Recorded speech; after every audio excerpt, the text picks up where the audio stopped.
Welcome to Moonlit Romance Library. Please follow for more stories. The day Aveline Ashwood's husband came home with a younger Luna, the entire North Hall smelled of roasted venison and betrayal. She knew something was wrong the moment the iron gates groaned open at noon, because Garrick Blackmere never returned early from border campaigns. Garrick liked his wars the way he liked his ale, long, loud, and preferably involving someone else's suffering. For him to cut a 3-month campaign down to 6 weeks meant one of two things. Either the Eastern Wolf clans had surrendered spectacularly, or Garrick had found something more interesting than fighting. Aveline stood at the top of the stone staircase in Ashenmoor Keep, her hands dusted with flour because she had been in the kitchens again. She was always in the kitchens, not because anyone expected the Luna of Blackmere pack to bake bread, but because Aveline had discovered years ago that the kitchen staff were the only people in this entire frozen fortress who did not look at her with pity. My lady. Berta, the head cook, appeared at her elbow, breathless. Berta was 63 years old, built like a wardrobe, and possessed the singular talent of being able to communicate catastrophic news through the angle of her eyebrows alone. Right now, both eyebrows were practically touching her hairline. He's brought someone. He always brings someone. Last time it was 47 prisoners of war and a stolen catapult. It's not a catapult. Is it bigger than a catapult? Berta's mouth pressed into a line so thin it nearly disappeared. It's younger than a catapult. Aveline set down the bread dough. She wiped her hands on her apron slowly, methodically, the way she did everything, not because she was calm, but because she had learned that if she moved slowly enough, people assumed she was in control. She walked to the narrow window that overlooked the main courtyard, and she looked down. Garrick Blackmere rode through the gates on his black warhorse, his dark hair wind-tangled, his jaw sharp enough to cut accusations, his silver-gray eyes catching the winter light in that way that had once made her heart stutter. He was, as always, devastatingly handsome. 6 feet and 4 inches of alpha wolf wrapped in black leather and the unshakable conviction that the world owed him something. Beside him, on a white mare with ribbons braided into its mane, rode a girl. She was perhaps 23, golden-haired, pink-cheeked, wrapped in white furs that looked brand new. She rode with the particular posture of someone who had been told she was precious approximately 400 times that morning. And on her left wrist, Aveline's wolf eyes could see it clearly from this distance, was a Luna binding mark, fresh, still faintly glowing with the amber light of a completed ceremony. "Ah," Aveline said. "My lady. That is a very nice horse she's riding." "My lady, he's bound her. The mark is—" "I can see the mark, Berta." Below, the household guard was assembling. The servants were gathering. Garrick dismounted with the easy grace of a man who expected applause for existing, and then he turned and lifted the golden-haired girl down from her horse with both hands on her waist, and she giggled. She giggled. Aveline had not giggled in approximately 4 years. She was 31 years old, and she had been Garrick's Luna since she was 22. And she had run this household through 2 border wars, a grain famine, a collapsed mine shaft, 3 outbreaks of river fever, and the time the East Tower caught fire because Garrick's beta had tried to roast a whole elk indoors. She had earned every single gray hair that she did not yet have but fully expected by next winter. And now there was a girl in her courtyard wearing her title. "Well," Aveline said, untying her apron and folding it neatly, "I suppose I should go down and introduce myself. It would be rude not to." "My lady, you don't have to." "Berta, if I don't go down there right now, I will have to go down there later, and later I will have had time to think about it, and if I think about it, I will be forced to acknowledge that my husband of 9 years has ridden home with a replacement wife like she's a new pair of boots, and I will feel something about that, and I don't feel like feeling something right now, so I'm going down." She went down. The great stone staircase of Ashenmoor Keep had 114 steps. Aveline had counted them during her first week as a new bride, giddy and in love and absolutely certain that Garrick Blackmere was the greatest man alive. She counted them again now. 114 steps between who she had been 5 minutes ago and who she was about to become. The courtyard was full by the time she reached the bottom. Garrick's warriors had dismounted. The household staff had formed their usual receiving line. And there, standing at the center of it all like a painting of a saint who had wandered into the wrong chapel, was the golden-haired girl, clinging to Garrick's arm. Garrick saw Aveline. She watched it happen, the flicker of something in his silver eyes. Not guilt, exactly. Garrick Blackmere did not do guilt. It was more like the brief inconvenience of remembering that you had left a candle burning in a room you no longer intended to use. Aveline. Garrick. This is Lenora. She is the daughter of Lord Voss of Goldenmere. How nice. What is she doing here? Lenora smiled. It was a sweet smile, practiced and perfect, the kind of smile that had probably been rehearsed in a mirror decorated with dried wildflowers. I'm so honored to finally meet you, Lady Ashwood. Garrick has told me so much about. What is she doing here, Garrick?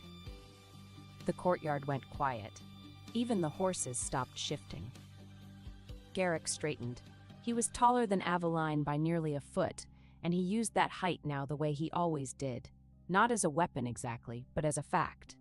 A reminder that the world was built for men of his size, and everyone else was just borrowing space. Lenora is my mate, he said, my true mate. The bond awakened during the Eastern Campaign. I have already completed the Luna binding. There it was.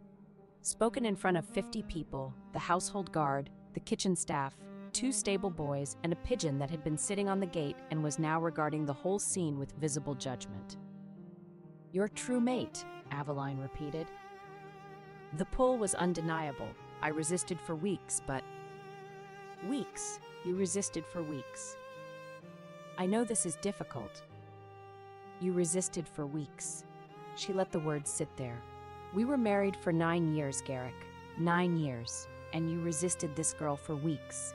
I'm genuinely impressed by your restraint. Lenora's smile wavered. She looked up at Garrick with wide, uncertain eyes. You said she would understand. She will understand, Garrick said, and his jaw tightened in that way that meant he had already decided how this conversation was going to end and was merely waiting for reality to catch up. Aveline looked at him, really looked at him, at the face she had kissed 10,000 times, at the hands she had held through nightmares, at the man she had believed was her home. She did not cry. She had cried exactly once in her marriage, the night their first and only pregnancy had ended at 3 months, and she had bled alone in their bed because Garrick had been at a council meeting and no one had wanted to interrupt him. She had decided after that night that crying was a currency she could not afford to spend on people who would not value it. You're right, she said. I understand perfectly. Then she turned to Lenora and she smiled. It was not a kind smile. It was the smile of a woman who had balanced 9 years of household accounts, negotiated grain prices with merchants who thought female Lunas were decorative, and once physically carried a wounded border scout 6 miles through snow because the patrol wagon had broken an axle. Lady Lenora, welcome to Ashenmore Keep. I'll have the servants prepare a room for you. The East Tower is lovely this time of year. The roof leaks only when it rains, but it almost never rains here, so you should be fine. She looked back at Garrick. Except it's winter, and winter means snow, and snow melts. So I suppose the roof will leak constantly, but I'm sure your true mate is very resilient. Then she walked back inside. She made it all the way to the kitchen before her hands started shaking. Berta was waiting. Berta was always waiting. The old cook took one look at Aveline's face and said nothing, because Berta was the kind of woman who understood that sometimes the most compassionate thing you could do for someone was to simply witness their composure without testing it. I need to leave, Aveline said. Yes, my lady. Tonight? Yes, my lady. He'll try to keep me here, for appearances. The pack expects a proper transition of Luna status, and Garrick won't want the Northern Territories to think he discarded his Luna without cause. He'll want me to stay and smile and hand Lenora the household keys in some ridiculous ceremony so it all looks civilized. Then we don't give him the chance. No, we don't. Aveline's mind was already working. She had always been like this. She felt things deeply, but processed them practically. Heartbreak could wait. Logistics could not. "I'm taking the ledgers," she said. "The household ledgers?" "All of them. 9 years of accounts, grain contracts, trade agreements, mine yields, border patrol rotations, and the tax reconciliation files. I wrote them. I organized them. They're in my handwriting because no one else in this keep bothered to learn double-entry bookkeeping. Without those ledgers, Garrick won't know how much grain is stored, how much is owed to Goldenmere, or when the next shipment of iron is due." Berta stared at her. Then a slow, magnificent grin spread across the cook's weathered face. "You brilliant girl. Also, I'm taking the spice cabinet. The saffron alone is worth more than Lenora's horse. I purchased every ounce of it with my personal dowry funds. It's mine." Berta laughed. It was a low, dangerous laugh, the laugh of a woman who had survived 3 husbands and trusted none of them. What else? Aveline considered. "My mother's silver, my books. The winter medicine stores, I compounded them myself, so they're mine, and the cheese." "The cheese?" "The aged Firewolf cheese in the cold cellar. 42 wheels. I spent 3 years perfecting that recipe. Garrick doesn't even like cheese. He won't miss it until his new Luna tries to host a feast and realizes there's nothing in the larder but salted pork and regret." By evening, Aveline had packed 14 crates. She had done it quietly, efficiently, with the help of Berta and 2 kitchen maids who had volunteered without being asked, because it turned out that the household staff had opinions about Garrick's romantic decisions, and none of those opinions were favorable. The problem was leaving. Ashenmore Keep sat on a rocky plateau surrounded by pine forest on 3 sides and a sheer cliff drop on the 4th. The main gate was guarded. The postern gate was locked at sundown, and Garrick, for all his emotional failures, was not stupid. He would expect her to try to leave, and he would have instructed the guards to prevent it, not out of love, but because a discarded Luna wandering the northern roads was politically inconvenient. Aveline was standing at the kitchen window, considering her options, when she heard the noise. It came from the old granary behind the keep, a low, rumbling sound, half growl and half whimper. She knew that sound. She had heard it before, on border patrols, in the deep forests. It was the sound of a wolf. Not a shifter wolf, not a pack wolf, but a real wolf, a wild one. She should not have gone to investigate. She had 14 crates to move, a keep to escape, and a rapidly narrowing window of time before Garrick decided to summon her for whatever humiliating conversation he was surely planning. But the sound was wrong. It was pain-wrong, and Aveline had never been able to walk away from pain-wrong sounds, which was how she had ended up married to Garrick in the first place, because 9 years ago she had heard a wounded soldier howling in the rain and had gone to help him, and the wounded soldier had turned out to be the most handsome alpha she had ever seen, and he had looked at her like she was the only warm thing in a cold world, and she had loved him. She had loved him so much. She went to the granary. The wolf was silver, not gray, not pale. Silver, like moonlight, had been hammered into fur. It was enormous, easily twice the size of a natural wolf, with eyes that shone the pale blue of glacier ice. It was also very clearly injured. Its left hind leg was caught in an old iron trap, one of the cruel, spring-loaded things that Garrick's father had set decades ago, and no one had bothered to remove. The wolf snarled when it saw her. "I know," Aveline said. "I wouldn't trust me either. Everything in this keep has terrible judgment." She approached slowly. She had done this before, not with wolves this large, but with injured animals in the forest. The key was to make yourself boring, unthreatening, the kind of creature that clearly did not have the ambition to be a predator. "I'm going to look at that trap," she said, keeping her voice level. "And then I'm going to open it, and then you're going to not bite my hand off because I need my hands. I have 14 crates of cheese and spices to load onto a cart tonight, and it's really hard to drive a cart with stumps." The wolf watched her. Its ice blue eyes tracked her every movement with an intelligence that was not entirely animal. Aveline knelt beside the trap. It was rusted, but still brutally functional.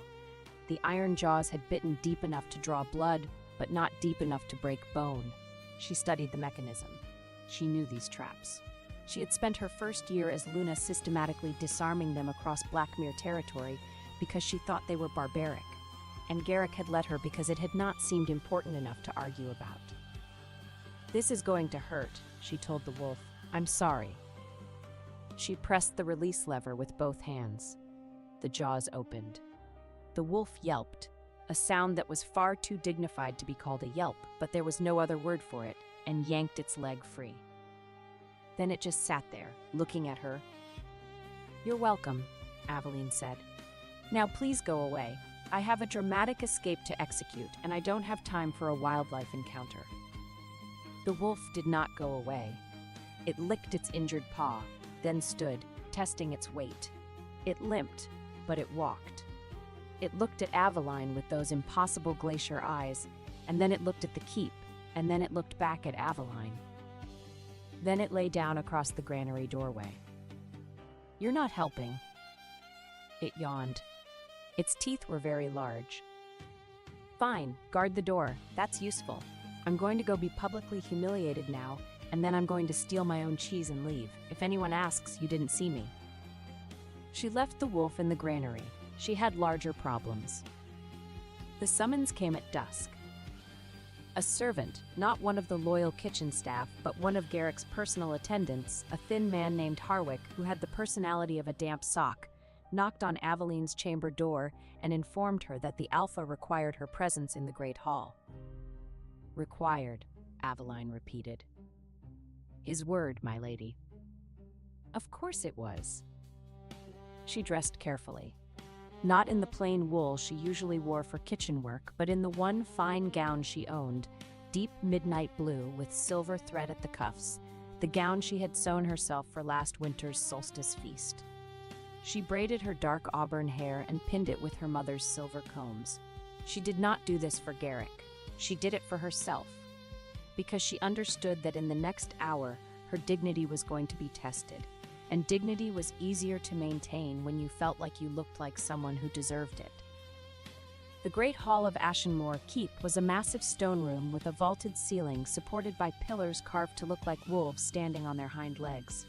Garrick sat in the Alpha's chair on the raised dais at the far end, and Lenora sat beside him in a smaller chair that had been hastily draped with white silk. That chair had been Aveline's. She had sat in it for 9 years. She walked the length of the hall. Every step echoed. The pack was assembled, warriors, elders, household staff. They watched her with expressions ranging from sympathy to discomfort to the specific blank-faced neutrality of people who knew something was wrong, but were not personally willing to do anything about it. "Aveline," Garrick said, and he had the decency to look uncomfortable, though whether that was actual guilt or just the social inconvenience of explaining to a room full of people why he had replaced a perfectly functional wife, she could not tell. "Please sit." There was no chair for her. "Where?" she asked. The silence was surgical. Garrick's beta, a barrel-shaped man named Griff, who had the emotional intelligence of a fence post but at least the honesty of one, shifted his weight and muttered something that might have been a curse. "A chair," Garrick snapped at a servant. "Bring a chair." They brought a chair, a small wooden one, the kind used by scribes, and they set it below the dais, not on the platform. Below it. Below Garrick. Below Lenora. Aveline looked at the chair. She looked at Garrick. She did not sit. "You have something to say to me," she said. "Say it standing." A low male voice came from the Western delegation near the rear doors. "Then standing is the only honest position left in this hall." Aveline turned. 12 riders in silver-edged cloaks stood beneath the carved wolf pillars, road dust still whitening their boots. At their center was a black-haired man in a closed black coat, taller than Garrick and unnervingly still. He wore no crown and no pack crest, only a narrow silver clasp shaped like a wolf fang. He had arrived at noon as a Western road envoy, and until that moment he had said nothing. Garrick's expression hardened. "This is a private pack matter."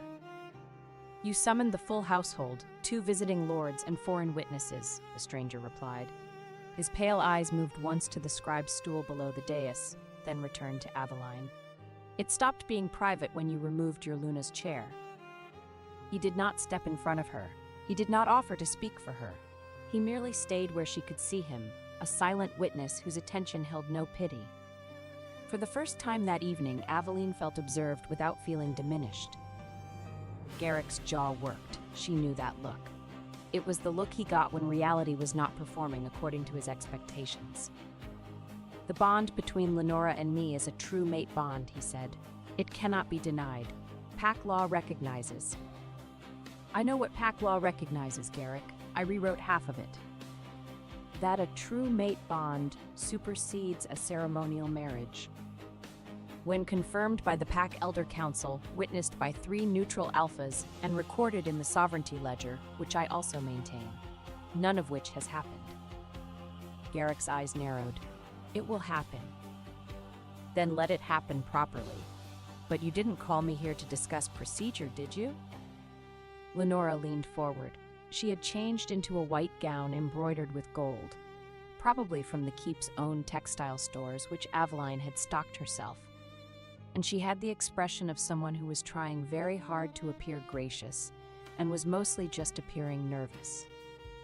Lady Ashwood, Lenora said, I want you to know that I never intended to. To what? Take my husband? Take my title? Take my chair? I know this must be painful. What's painful is that you're wearing a gown made from fabric I imported from the Southern weavers at a rate of 12 silver marks per bolt, and you've cut the hem crooked. Lenora looked down at her hem. It was in fact crooked. Aveline turned back to Garrick. What are your terms? You'll be given quarters in the East Tower. The tower with the leaking roof. And you'll retain the courtesy title of Lady Ashwood. How generous, a leaking tower and a fake name. And you'll participate in the formal transition ceremony, where you'll transfer the Luna Seal to Lenora in front of the Pack. The Luna Seal. It was a medallion of dark iron, stamped with the Blackmere wolf, worn by every Luna of the Pack for generations. Aveline had worn it for 9 years. She reached up and touched it now, feeling the cool metal against her collarbone. You want me to hand my seal to this girl, in public, and smile. I want you to do it with grace, Aveline. You've always had grace. Grace, she repeated. You want me to have grace. She looked at him, at this man she had loved since she was 22, this man whose nightmares she had soothed, whose wounds she had stitched, whose household she had held together with nothing but stubbornness and double-entry bookkeeping. She looked at the silver in his eyes and remembered when those eyes had looked at her like she was the only thing worth seeing. All right, she said. When is the ceremony? 3 days. 3 days. Fine. She paused. But Garrick? Yes. You should know that I've taken the household ledgers. The room shifted. Garrick's expression changed. All of them, she continued. Grain stores, trade contracts, mine yields, tax reconciliations, patrol rotations, every record of how this keep functions. I wrote them. They're mine. Aveline. Also the spice cabinet and the aged Firewolf cheese. 42 wheels. I'd say I'm sorry, but I spent 3 years perfecting that recipe while you were off deciding which wars to start, so I'm not even a little bit sorry. Griff, the beta, made a choking sound that might have been a laugh. He turned it into a cough. You can't take the ledgers, Garrick said, standing. Those are Pack property. They're written in my personal cipher. Nobody else can read them, which means they're either my property or they're very expensive kindling. Your choice. Lenora looked between them with the expression of someone who had just realized that the fairy tale she had walked into had footnotes she had not read. I'll give you the ledger cipher key, Aveline said. When I am released from this marriage with my full dowry restored, my mother's silver returned, and a formal letter of good standing signed by you and witnessed by 3 neutral alphas. Until then, I hope Lenora is good at arithmetic, because winter tax season starts in 6 weeks, and the northern mines will want their yield reports. She turned and walked out of the great hall. Behind her, she heard Garrick say, "Aveline," and she did not stop. She did not stop until she reached the granary, where the silver wolf was still lying across the doorway, and then she sat down on an overturned bucket, and she pressed her hands over her face, and she breathed. The wolf lifted its head and watched her. "Don't look at me like that," she said, her voice cracking exactly once. "I'm fine." The wolf stood. It limped over to her on its injured paw and pressed its enormous silver head against her knee. Its fur was surprisingly warm. It smelled like pine sap and cold stone, and something else, something sharp and electric, like the air before a lightning strike. She put her hand on the wolf's head. She did not cry. But she sat there for a long time with her hand on a wild animal's silver fur, and she breathed, and she planned. 3 days, Garrick had said. She would be gone in one. The escape happened at the third bell past midnight. Berta had arranged a cart. Not one of the fine ones from the keep's carriage house, but a sturdy farm cart from the village below, driven by Berta's nephew Tam, a lanky 19-year-old with perpetually startled hair and the useful quality of asking no questions about anything ever. "Where are we going?" Tam asked. "South," Aveline said. "How far south?" "Far enough that Garrick Blackmere's name is a boring fact and not a present danger." "That's very far south." "Then I hope this horse is well rested." They loaded the crates in silence. 14 crates of ledgers, spices, medicine, cheese, silver, and books. Everything Aveline owned, everything she had earned. Her entire life in Ashenmore. Keep reduced to what could fit on a farm cart. The silver wolf appeared as they were finishing. It materialized from the tree line like a patch of moonlight that had decided to go for a walk, and it sat at the edge of the clearing and watched them with those glacier blue eyes. "No," Aveline said. The wolf tilted its head. "I am not adopting a wild wolf. I have enough problems." The wolf stood up and walked to the cart and lay down underneath it. "That's not, you can't just..." Tam looked at the wolf, looked at Aveline. "It seems decided, my lady." "It's a wild animal." "It seems like a decided wild animal." They left. The postern gate had been locked, as Aveline had expected, but Berta had one final gift, the key. She had taken it from Harwick's belt while he was eating supper, because Berta had the hands of a pickpocket and the moral flexibility of a woman who had watched her mistress be humiliated in front of 50 people. "Go," Berta said, pressing the key into Aveline's hand. "Don't stop until you're past the river crossing, and don't come back for that man, not if he begs on both knees." "Berta, don't you dare cry, not for him. You cry when you're somewhere warm and safe and eating your own cheese, and not a moment before." Aveline hugged her. Berta was not a hugger. She tolerated the embrace the way she tolerated overcooked meat, with stiff disapproval and a faint tremor that suggested hidden emotion, but she hugged Aveline back. "Go," she said again. They went. The cart rattled down the mountain road in the dark. Tam drove. Aveline sat beside him, wrapped in her cloak, the Luna seal still around her neck. She had considered leaving it. She had held it in her hand and looked at it, and thought about setting it on Garrick's pillow with a note that said something cutting and memorable. But she did not leave it, not because she wanted to keep it, but because she had earned it, and she was done leaving behind things she had earned. The silver wolf trotted alongside the cart. Its limp was improving. In the moonlight, its fur shone like liquid metal, and its glacier eyes caught every shadow, every movement, every rustle in the dark pines. It moved with the particular alertness of an animal that was not following, it was escorting. They traveled south for 3 days. On the first day, they crossed the Blackmere border into unclaimed territory, the vast, lawless stretch of pine forests and rocky valleys between the northern wolf packs and the Silver Reaches. Tam drove the cart with the grim determination of a young man who had been raised by Berta and therefore feared nothing in the known world except his aunt's displeasure. Aveline navigated from memory because she had spent years studying the maps in Ashenmore Keep's library while Garrick had been too busy being alpha to notice that his wife had memorized every road, river, and border crossing in the Northern Territories. On the second day, they ran into bandits. There were 5 of them. They emerged from the trees at a narrow point in the road where the pines pressed close and the cart could not turn around. They were the usual sort, rough, unwashed, armed with short swords, and the misplaced confidence of men who had never met a woman who could lift a grain sack over her head with one arm. Aveline could lift a grain sack over her head with one arm. "Off the cart," the lead bandit said. He was missing 2 teeth and most of his charm. "Leave the cargo." Aveline looked at him.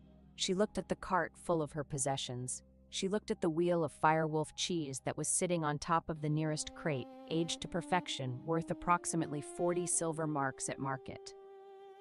"No," she said. The bandit blinked. "That wasn't a request." "I know,"